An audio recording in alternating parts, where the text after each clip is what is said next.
Welcome. We're here. Welcome, everybody. It's the Bluff Council Podcast. I'm Ev Duran. I'm Keith Macri. Keith McGillicuddy, as his friends used to call him. Everyone calls me Mr. McGillicuddy. That's true. My friends Please. call me Mr. McGillicuddy. Stop me on the street, please. We're talking today about the Brutalist and this backlash around the potential AI use in this award's favorite film, and maybe a little bit wider, a little bit on the larger topic of AI in film. So there's been rumblings online the past few days, the past week or so, about The Brutalist in particular, the Brady Corbet film starring Adrian Brody. And it won Best Picture Drama at the Golden Globes. It is certainly one of the top several awards favorites as this award season gets underway. And the potential use of AI in the creation of the film and to what extent that was. And then today, which is, as we record this, January 20th, an article in The Hollywood Reporter by Scott Roxborough entitled "The Brutalist Director Brady Corbet Responds to AI Backlash." Keith, had you heard about this issue prior to this article, or where are you coming at with this? This issue for this film? Yes. Or this issue of AI in general? Well, of course, we've heard of nation. AI in the film, yes, but about The Brutalist in particular. No, I saw it earlier today, and I was like, oh, we should do a pod on that. And then you texted me, and I was like, yeah, we should definitely talk about it. I think it's such an interesting intersection, this specific case, because the fear of AI is very real. I would not downplay the fear of AI across many different industries and disciplines within the film industry. It is a real concern. But this, I think, is a little bit more of threading that needle. But before I get too deep, I would love to, I know you're very strong on AI. So I'd rather ask you first to get a temperature check on how you feel about this specific case after reading the article. Sure. Well, maybe we start with just a little more context for folks who aren't as aware. The Brutalist, as we mentioned, is a sort of awards favorite film, and it's a uniquely strange situation in some ways that this is the film that's getting this attention or has these accusations of AI use. Because the film itself is the themes of the film largely deal with artistic integrity and sticking to your guns in terms of your artistic process and your vision, and it really deeply deals with that sort of subject matter. It's also it's very much like a film. It is a film for film people. It is 3.5 hours long. There is an intermission. It is a sprawling epic and very artistically shot, and it's the subject, like I said, is art, and the director clearly has a lot to say about this. And so I think a lot of people kind of feel blindsided by these specific instances that it's been levied at them that they've used AI, which was to help create architectural renderings of buildings that if I understand correctly, human artists then took those AI creations and sketched those themselves, and that you see as examples of this architect's work played by Adrian Brody in the film at the end of the film. And then the other part that to me is even stickier is they used an AI company, which I think was called Respeecher, and a Ukrainian company. It was Ukrainian, that takes people's dialogue and helps use AI to manipulate their voices to sound more authentic in their accents. And in this case, Adrian Brody and Claire Foy, Adrian Brody and Felicity Jones both play Hungarian immigrants. And so when they are speaking in their native tongue, apparently AI was used to help them sound more authentic. Mm-hmm. And so I really don't like that. Well, I mean, come on. I mean, that's maybe the worst possible outcome here, other than it's just a fully generated AI character. If I don't like AI being used for almost anything in terms of generative AI, and if it's being used to create, right? Like AI is transcribing your audio, or AI is doing math for you, or things that, like people like to say, if it's a tool, if you're using it as a tool to do something, if it is manipulating the vocal performance of an actor, changing the way that person is speaking, that is a little more nefarious. I disagree. I agree in general. I think I want to be very clear here, because as I said before, I think we're threading a needle here. I don't think AI should replace anything. I don't want to live in a world where AI replaces whole jobs and whole. Well, that world's here, baby. That world's here. Like that word just. But that's not what this is. I think it's funny that you say if it's a tool, it's okay, because this in this specific case, it was being used as a tool. It did not create. It's not like they used their voices, the actors' voices, and they enhanced those voices. They manipulated the voice a bit and used AI to do it. To me, there is really very little difference between that and like EQing something. There's very little difference than pitch shifting someone's voice. You could do, like, there's so much audio work that gets done. They sweeten people's vocals all the time. To me, if you're just using it a different way, that is exactly what AI should be used for.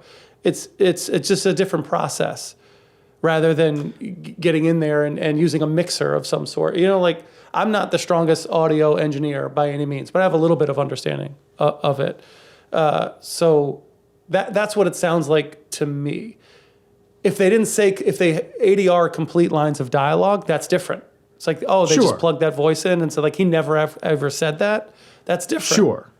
In this case, it is a tool, so I'm more okay with it. Where I take issue with what you're saying there is, I understand what you're saying, but in this instance, by its very nature, if I'm understanding correctly, it is creating sounds that are not there.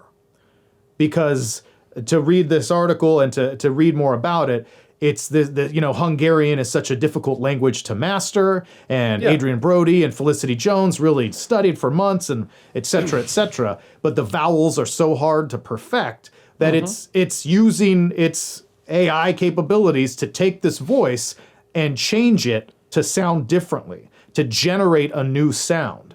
So that to me is like, yes, in theory, I understand. You're EQing stuff. You do a lot of audio editing to make things sound better, to make things sound smoother, to round the edges and all that stuff. That's not exactly what this is. A, because I do believe they're generating sound that did not exist, that was not created by the human performer. B, this manipulating a performer's voice to this extent, I think, is a very slippery slope and opens up a very scary door, because at the end of the day, we're probably never going to know the extent of this manipulation, whatever we want to call it.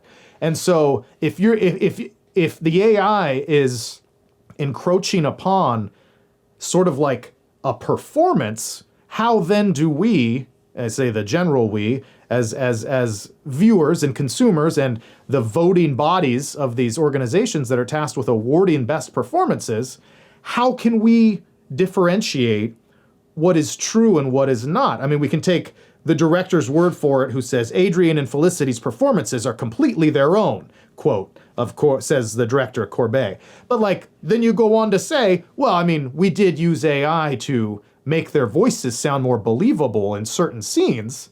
So to me, it's like, I don't want to be dramatic, but like Adrian Brody to me gave maybe the best performance of the year in terms of a lead actor that I saw.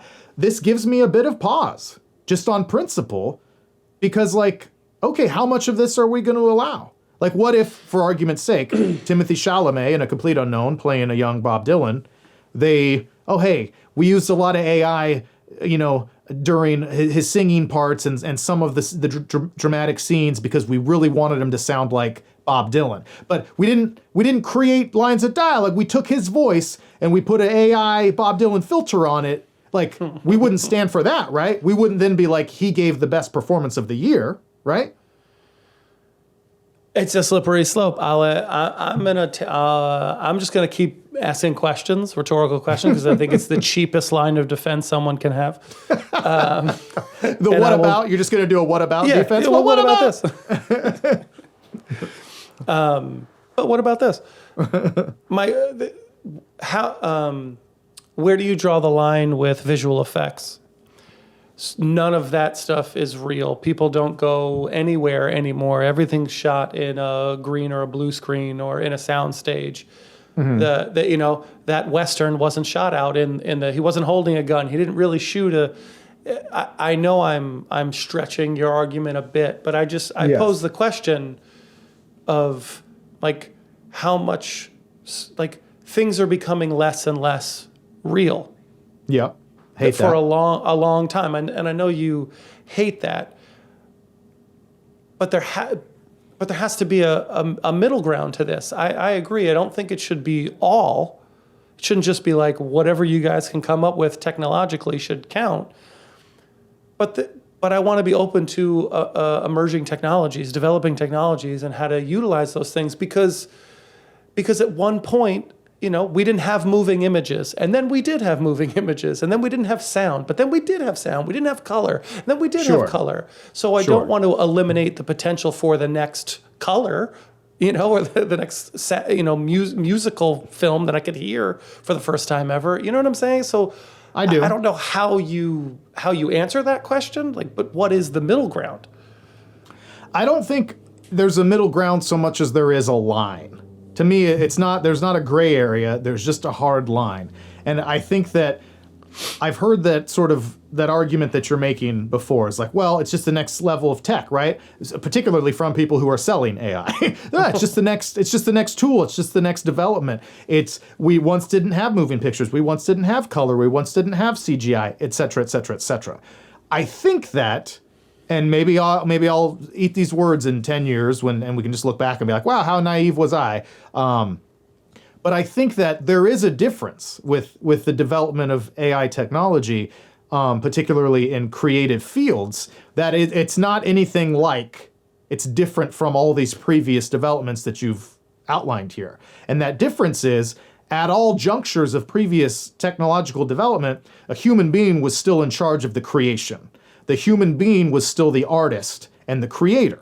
And so CGI, yes, I hate that. I hate that everything's on blue screen and green screen and fake and everything. I'm a big proponent of more practical effects. But it's still a human creating that, painting that, drawing that in a computer. When you just wholesale turn over the creative process to an algorithm, to a machine, to an artificial intelligence, that's no longer a creative process. That's no longer art in my mind, because art is created by creatures with souls. That's sort of the point of art, is to reflect our humanity. Well, creatures with souls may not be the best way to describe Hollywood. But that's not bazing. Sick burn. No, I joke. Inauguration day, baby. I joke. Let me in, please. I'll do anything. Yeah. I'll suck your dick. We're supposed to be clean on the podcast. Cleaner. I gotta ask. Cleaner. All right, sorry. Yeah. I'll ask your D. Okay. Yes. It's clean. For more filth, check out the YouTube channel. Yeah, we got a great YouTube channel. The filthier, the better. I think. Maybe we're splitting hairs here, maybe we're not. I think what you're saying is what is really happening today. Today, I think it is using AI, but it's not just like, computer, do this for me, and then that just does it. Go, thanks, computer. There is someone engineering this. There is someone who is commanding the AI, whatever they're using, to do what it wants. I'm sure they didn't do it in one take. I'm sure they were manipulating stuff. They're pushing, they're pulling, they're moving sliders. They're doing something. I'm unfamiliar with the tech they're specifically using, but I've used a little bit of AI here. It's not a very one and done thing. You have to work with it. There has to be a human in control of it to get the output you want. Yeah, for now. For now, yeah. So we're talking about right now. So in this specific case, that's why I'm more okay with it, because I really just think it was a way to sweeten their audio and a way to make the film better. But don't you think, but come back to my question about performance. How do we then judge that performance? If the audio is quote unquote sweetened, generating sounds that the performer did not make. It's tough, but all of it is fake, right? Like all of the movie is not real, right? Like what do you mean? People are wearing prosthetics. People have their hair colored.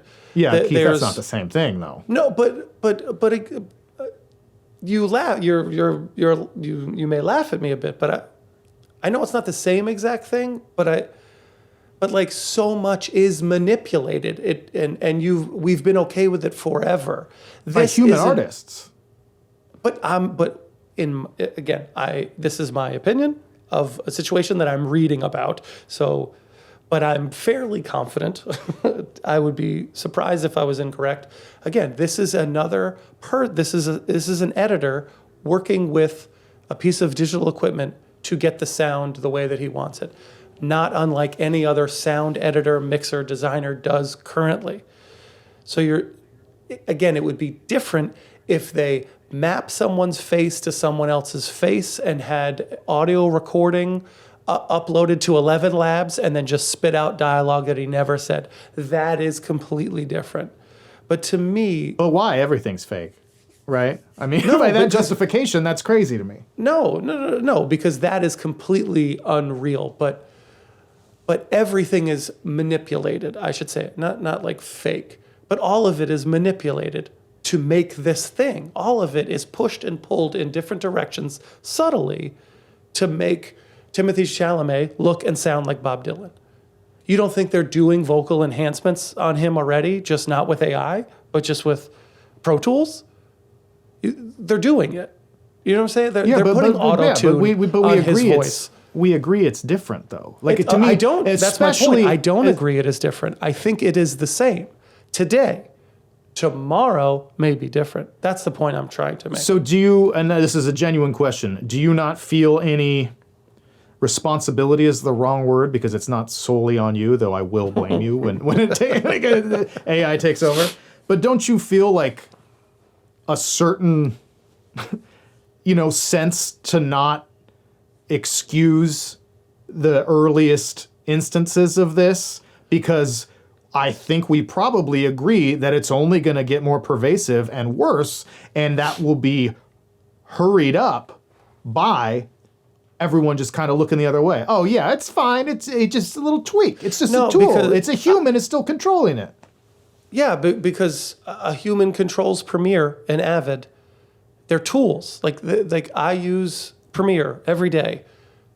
Yeah, but those AI people are going to come at you and say, it's still a tool. We have his voice. Adrian Brody recorded his voice. We created new lines of dialogue, and we're putting that. It's just a tool. That's going to be their argument. I would disagree with that. Excuse me. I would disagree with that because you're creating something out of something that didn't exist. This is taking up again. We do it every day. Color correction. You take a piece of film. You add visual effects to it. You add color to it. You add none of that, that was all engineered by technology. It wasn't really there. That dragon wasn't really there. But we put it there, and then we go, that's great. Wow, the dragon was there.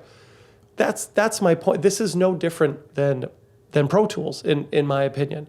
It's a piece of equipment that they're using to manipulate the sound of this film to sound the way that they want. I think this is the right way to use AI as a tool to enhance, to manipulate, whatever word you want to use, the assets that were gathered from film production by these people.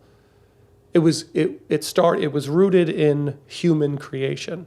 It's not some random guy in a basement typing in words to a computer that creates the entire film.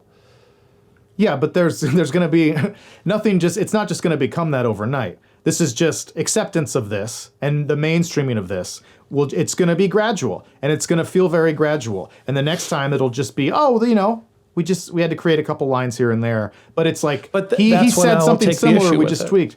Yeah, but we know that this is going to lead to that. It's like oh, I'm going to day, bring I a will be robot. upset I'm going to about bring a robot into my house, and there's a guarantee that the 10th iteration of this is going to be a murderous Terminator robot. But this one is going to help me with my groceries. So like it's fine. Like even though you're telling me this is going to come anyways, if I let this one into my house, it's like that doesn't make any sense to me. And I'll come back to separately from just the slippery slope big picture thing here. I feel like you did not respond adequately to it. How do we? Because you're saying like, yeah, okay, you don't think Chalamet's voice was manipulated in some way to be Bob Dylan? Sure, let's just argue that it was. But if I presented to you that it was AI, that we put an AI Bob Dylan filter on his voice and it changed, the computer changed the way it sounded, whether a human was leading that charge or not, how then do we grade his performance as an actor if his vocal delivery is not real? And so that would be the case for this on a much smaller scale, Adrian Brody in this film. It is a valid question, but the question would still remain is they've already been doing it. So why is it different now? They're just using a different tool to do the same thing they used to do. They've been doing it for as long as these tools have been invented. As long as Pro Tools but as you don't think they're auto-tuning? What do you have a problem with auto-tune? Well, I don't like that music, no. But do you like every But here's the thing. artist Here's the is argument. using voice manipulation, and So we buy then, their if someone albums. was using auto-tune, I probably wouldn't choose them as the vocalist of the year. You know what I mean? Because it's like, oh, like T-Pain is not the vocalist of the year. But I will guarantee that I don't know whoever won vocalist, if even that's even a thing. Like I'm sure Adele, who is a talented singer, I'm sure she still uses some sort of manipulation to make her sound the best she can. So would you Point is posit- these things exist already. It's just a different tool. That's what sounds naive to me. Is it's just a different way to do the same thing we've been doing for so long. Now, because it's just called AI, we have a problem with it. It's existed, or it already exists. It didn't, though. It's different. AI is It's not different. That's why it's such a big deal. You No, can't say see, it's just like color correction or Pro Tools, because it's not. Because it's literally not. It's artificial intelligence. It's a different way to do the same thing. It's a different tool. It's the same result. They're using these tools, different tools, to get the same result. The ends justify the means. I'm saying today that's what's happening. Again, tomorrow a very different story. Tomorrow is a different story. So why not fight back now? Because you're giving someone a speeding ticket because they're going to speed tomorrow, not today. Like, that's silly to me, too. You can't No, I'm crucify. giving them a speeding ticket today so I can put them in jail so they don't kill someone tomorrow. Like, that's how I feel. It's No, like, but they're not to me, they're not breaking any rules. They're not doing anything wrong today. But they're setting themselves up to eventually break the law. But I can't put someone in jail for not doing anything wrong today. We just know that eventually, if someone's sharpening the knife, they're sharpening the knife. You can't put someone in jail because they're sharpening a knife. we'll but just tomorrow have they to stab someone. Agree to disagree. Because to me, the performance thing is rough. Performances are so personal, and if you're manipulating someone's accent using artificial intelligence to make them sound different or more authentic, So let me that's again. crazy. Let me ask you if this article comes out and they used Pro Tools to change the pitch in his voice and to EQ it and shift it and gussy it up to make it whatever they wanted to make it sound like. Are you like great performance? I would still, yes, I'd be like great performance, because my understanding of what they did with the AI was generate new sounds that he himself did not make. So that has to be where the line is drawn for me. That's no longer a tool. That's just making shit. You're lying to me. Like you're lying to us with his performance. He didn't nail that accent. You know? Like that's different than, oh, the levels sound good and the audio's really clean and the pitch is a little lower. You know what I mean? Like that's different. That's different. I guess my point is they can make him sound however they want to make him sound today without AI. That technology exists. Sort of. Well, I mean, the technology to make, if you wanted him to pronounce differently, it would be to dub in a native Hungarian speaker and combine his voice with Adrian Brody's for those scenes. You know, that's how you would do it now, which I would also take great issue with. I'd be like, oh, they fucking dubbed that guy's voice? That's he couldn't perfect the accent. And again, the humorous thing is 90 people out of 100, 999 out of 1,000 aren't going to be like, this Hungarian, he didn't quite nail the ooh sound in his Hungarian stuff. Like, so it's unnecessary in my opinion. And like I said, I think this hits a little harder because of the nature of this film itself. I know that this is happening in other films already. This is, and I also, just as a quick aside, I'm sure it's not a coincidence that this information comes out in the middle of awards season. Harvey Weinstein would be proud, I think was a quote that was mentioned in this, because Harvey Weinstein was the king of terrible, smear campaigns of films that he was competing against for Oscars. So I'm sure that's a part of this. This is damning. I mean, that's a different topic. Maybe you're saying one and the same, but this is damning to them, and I think it truly will hurt not only his opportunity to win an Oscar for a performance, but it hurts the whole film, like across the board. Yeah, it's just like it does. The stench of this will be tough for the Brutalist to overcome, whether right or wrong. Sure, you can agree or disagree, but I agree with that part of it. That this is, I don't know what kind of effect it will have, but it does throw things into disarray. Like it will have an effect. 100%. Like, Timothy Chalamet might end up getting an Oscar now, where I would have thought Adrian Brody was probably gonna get that. I mean, it's an incredible performance that he gives. Timothy, Chalamet is behind him. The Chalamet stands. I wouldn't be shocked. Yeah. Well, it was Kylie. It was Kylie behind it. I know it. Well, if it was Kylie behind it, that means it was Chris behind it, because she's behind everything. All right, Kardashian pod. Let's get into it. All right, Keith. Well, we just touched on it a bit, but it's nice to talk to you about that, even though you're horribly incorrect and wrong, and you're going to be at least a majority responsible for the decline of our favorite art form. So here's thank you the for thing. that. I just want to, one last thing, for clarity's sake. No one's listening, but here we go. When the time comes, I will be totally against AI. When the time comes, I'll be totally against it. I just don't think it's today. I just don't think it's today. Once we're already dead, Keith's going to come out against those killers. Hey, this for the record, these killers, not a fan of them. Be like, thanks, Keith. Let them start killing people my first. children. Yes. All right. Thank you all so much for listening. We'll talk to you in a couple days. Love and kisses. Bye. Listen to these ads. More ads.